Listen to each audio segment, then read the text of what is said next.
My husband's business partner bet him $1,000 I'd have a breakdown when they announced my resignation at the company New Year's Gala. "She'll make a scene," he laughed over speakerphone while I stood frozen in the hallway holding my husband's dry cleaning. "Women like her always do." My husband chuckled back. "Double or nothing," she cries before dessert. That was December 27th. 4 days before the gala. 4 days before I smiled, thanked everyone for the opportunity, and handed my husband an envelope that made his lawyer resign the next morning. Before we go deeper, thank you for being here. If you believe no woman should ever be blindsided by someone who vowed to protect her, hit subscribe. It's free, and it helps us reach others who need strategy, not just sympathy. Now, let's continue. But this story didn't start in that hallway. It started 3 years earlier with champagne and promises in a conference room overlooking downtown Chicago. My husband, Derek, had just landed the biggest client of his career. I was the one who brought that client in, through my connections, my reputation, my 15 years in corporate consulting. When Derek proposed we merge our firms and our lives, it felt like destiny. I said yes to both. The first year was everything I imagined. We were equals, partners in every sense. My name was on the door next to his. My signature carried the same weight, but somewhere in year 2, things began to shift, so gradually I almost didn't notice. "Let me handle the Henderson account," he'd say. "You focus on the creative stuff." The creative stuff. That's what he started calling my strategic work. The same work that built half our client base. I told myself he was trying to help, that he saw something I didn't. I adjusted. I accommodated. I made myself smaller without realizing I was shrinking. By year 3, my name was still on the door, but my voice had disappeared from the boardroom. Derek spoke for both of us at client meetings. He introduced me as my wife who helps with operations.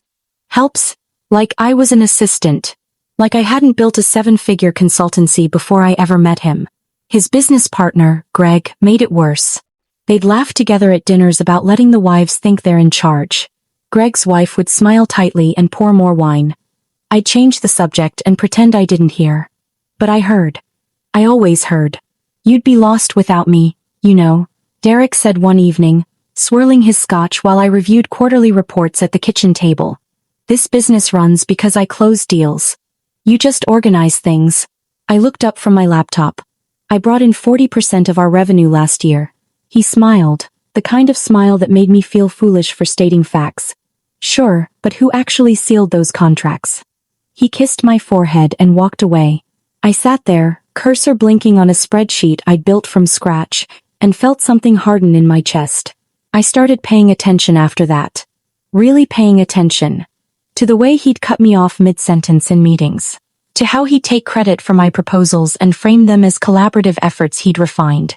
To the small comments that landed like paper cuts, too minor to address individually but collectively bleeding me dry.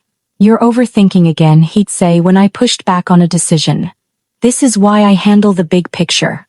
The big picture. As if I couldn't see past my own nose. As if 20 years of experience meant nothing compared to his confidence. I didn't confront him. I'd tried that before, early in our marriage, and learned it only made things worse. He had a talent for turning my concerns into evidence of my emotional instability. "You're stressed. You're being paranoid. Maybe you should talk to someone about these mood swings." So I stopped talking and started watching. The affair was almost boring to discover. A text notification on his iPad while he showered. A name I didn't recognize with a string of hearts. I didn't gasp. I didn't cry. I simply screenshotted the conversation, emailed it to a private account, and set the iPad back exactly where I found it. Then I made dinner and asked about his day like nothing had happened. Over the following months, I built a quiet archive. Hotel receipts hidden in jacket pockets. Late-night client calls that went to the same number. A perfume sample in his gym bag that I'd never worn. Each discovery went into a folder on a cloud drive he didn't know existed. I labeled it Tax Documents 2019. He never looked at anything that old. But evidence of an affair wasn't enough. In our state, infidelity had limited impact on divorce settlements. What I needed was something bigger. Something that would protect everything I'd built before he could dismantle it. That's when I started reading our partnership agreement again. The one we'd signed 3 years ago in that champagne-filled conference room. Derek had drafted it himself, proud of his legal cleverness, too proud to hire an actual attorney. I'd signed it on our wedding day, caught up in the romance of merging everything. But reading it now, with clear eyes, I found something he'd missed. A clause about decision-making authority in the event of dissolution.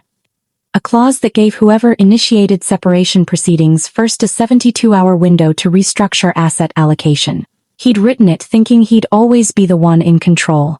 He never imagined I'd use it against him. I took the document to my sister Rachel, an attorney in Boston who'd never liked Derek. She read it 3 times, then looked up at me with an expression I couldn't quite name. "He handed you the keys to the castle," she said slowly. "And he doesn't even know there's a door." We spent weeks preparing. Every asset cataloged. Every shared account documented. My premarital contributions to the business calculated down to the penny. Rachel found 2 other attorneys who specialized in corporate dissolution, and together they built a strategy so airtight that Derek's future lawyers would have nothing to grab onto. I hid everything in plain sight. Legal folders in my desk drawer, labeled with boring names like vendor contracts and insurance renewals. Derek never snooped through my things. He didn't think I had anything worth finding. Meanwhile, I kept playing the role he'd written for me. I organized his calendar. I smiled at his jokes. I nodded along when he explained things I'd taught him years ago. He relaxed into my compliance, mistaking my silence for surrender. He didn't notice that I'd stopped arguing because I'd stopped needing his permission. The New Year's Gala was Derek's idea. A grand celebration of the company's best year yet, a year built largely on a client I'd personally managed while he played golf with Greg. He planned to announce a restructuring that night, a polite word for pushing me out of the company I'd helped create. They'd offer me a symbolic consulting role, a title with no power, while he and Greg took full control. I found out by accident. Derek left his laptop open while he took a call in the other room. An email from Greg with the subject line Operation Fresh Start sat right there on his screen. I read it in 30 seconds. They'd planned everything, the announcement, the timeline, even the talking points for concerned clients. There was a line near the bottom that made my stomach turn. "She'll be upset, but she'll accept it. She always does. She always does." 4 words that summarized how little he knew me. How little he'd ever tried to know me. I closed the laptop and went to the kitchen. I made tea. I sat in the breakfast nook and watched the snow fall outside, and I felt something settle into place. Not anger, not exactly. Something colder. Something cleaner. He wanted to announce changes at the gala? Fine. So would I. The next 4 days were the calmest of my life. I finalized everything with Rachel. I prepared documents that would file automatically at midnight on January 1st, triggering the dissolution clause before Derek even knew what hit him. I chose my dress for the gala, a deep emerald green that Derek once said made me look too serious. I had my hair done. I got a manicure. I felt like a woman preparing for battle, armor polished and sword sharpened. The night of the gala, our ballroom glittered with fairy lights and champagne flutes. 300 people filled the space, clients and colleagues and industry friends who'd watched our company grow. Derek worked the room like he owned it, which I suppose he thought he did. Greg followed behind him, laughing too loud, slapping backs, radiating the confidence of a man who'd never faced a consequence. I circulated separately, accepting compliments on my dress, making small talk about holiday plans. Several clients pulled me aside to thank me personally for my work on their accounts. I smiled and tucked their gratitude away like receipts. Evidence that my contributions weren't invisible, even if Derek pretended they were. At 10:30, Derek clinked a fork against his glass and called for attention. The room hushed. He stood at the front, Greg beside him, both wearing matching smug expressions that made my skin crawl. "Thank you all for being here tonight," Derek began, voice warm and practiced. "This year has been incredible for the firm, and we wanted to celebrate with the people who made it possible." A pause for applause. "But we also have an announcement. As we move into the new year, we're making some changes. Strategic realignments to position us for even greater growth." I watched from the middle of the crowd, sparkling water in hand, face carefully neutral. "My wife has been an incredible partner in building this company," Derek continued, and I almost laughed at the word partner. "But she's decided to step back from day-to-day operations to focus on other opportunities. We're so grateful for everything she's contributed." He gestured toward me. 300 heads turned.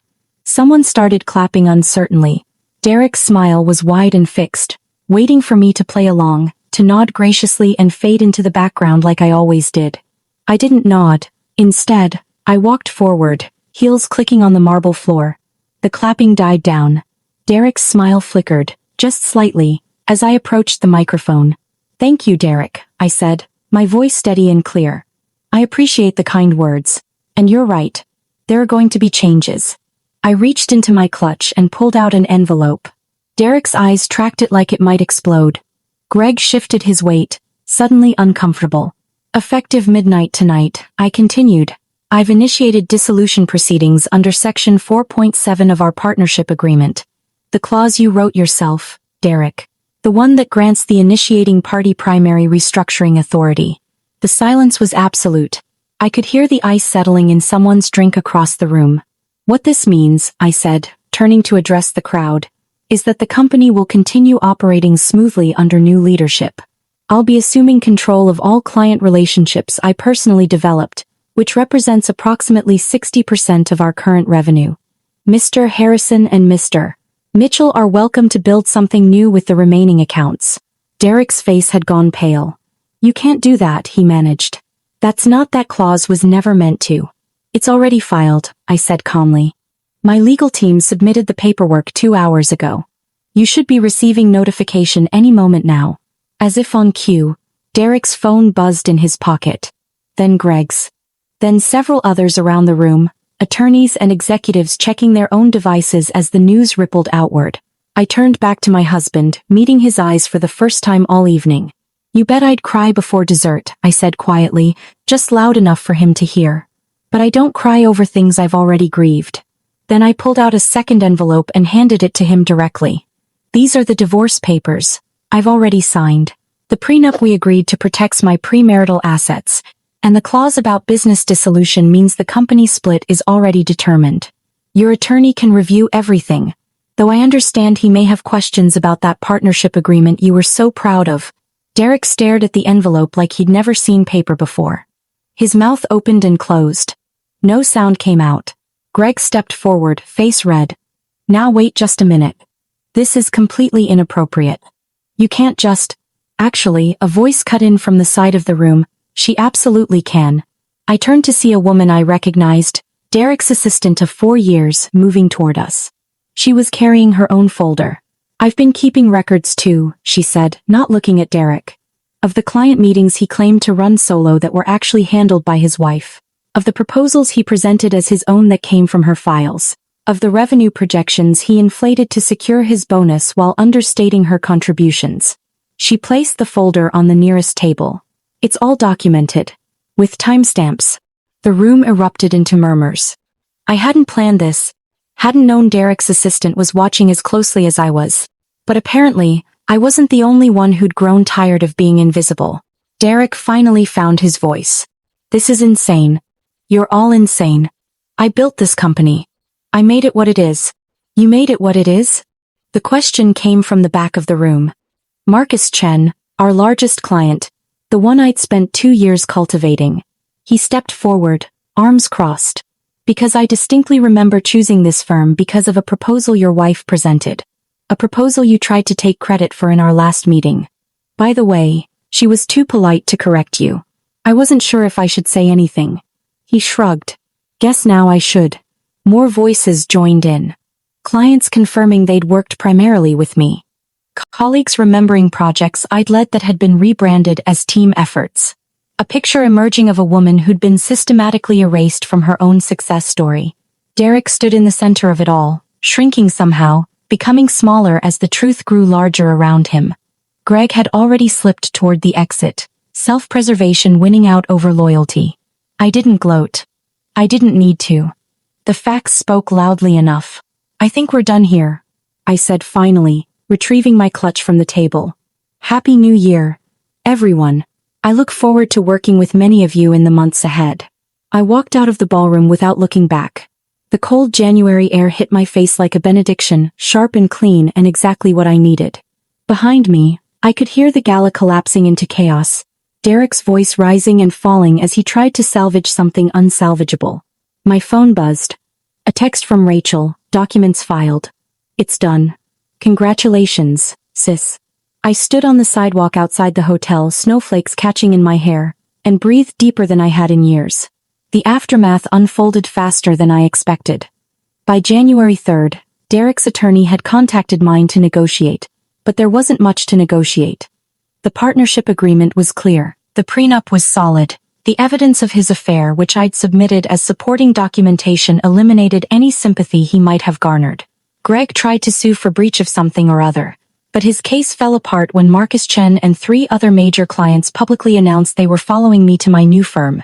The company Derek had been so proud of hemorrhaged talent within weeks. His assistant accepted a position with me. So did 2 junior consultants who'd apparently been waiting for permission to escape. I didn't take pleasure in his downfall, not exactly. Watching someone self-destruct is never satisfying when you remember loving them once. But I felt something close to peace, knowing that his diminishment wasn't my doing. I'd simply stopped propping him up. The collapse was entirely his own. I moved into a new apartment in February, a bright space with tall windows overlooking the lake. I painted the walls a soft gray that Derek would have called depressing and filled the shelves with books I'd never had time to read. I cooked meals for one and didn't apologize for eating in silence. I relearned the sound of my own thoughts.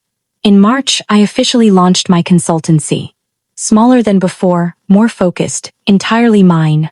The clients who followed me seemed relieved to work with someone who actually showed up, who remembered their names, who didn't need a translator to understand their needs. My mother visited in April, walking through my new office with tears in her eyes. I never liked him, she admitted over lunch. But you seemed happy, so I didn't say anything. I seemed happy, I repeated. That's the tricky part, isn't it? Seeming versus being. She squeezed my hand across the table. Are you being happy now? I thought about it honestly. I'm being myself, I said. That's a start. The first time I saw Derek after everything settled, it was by accident. A coffee shop in late May, both of us reaching for the same table. He looked older somehow, grayer at the temples, his confidence worn down to something rawer underneath. You didn't have to destroy everything, he said quietly. I set down my cup. I didn't destroy anything.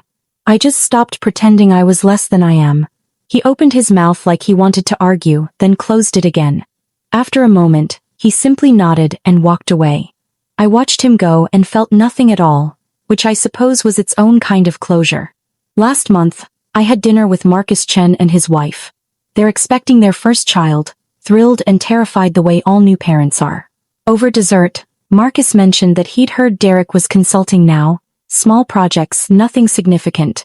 Couldn't handle being on the other side of the desk, he observed. I didn't respond. What was there to say? Some people define themselves by what they can take from others. When you stop letting them take, they don't know who they are anymore. I went home that night and stood at my window, watching the city lights shimmer on the water. My apartment was quiet. My phone was silent. My calendar for tomorrow held meetings that mattered, with people who valued what I brought to the table. I poured myself a glass of wine and thought about that moment in the hallway 3 years ago, holding Derek's dry cleaning, hearing him laugh about my inevitable breakdown. He was so sure I'd crumble. So confident that I'd accept whatever scraps he offered and be grateful for them. He didn't understand something fundamental about me.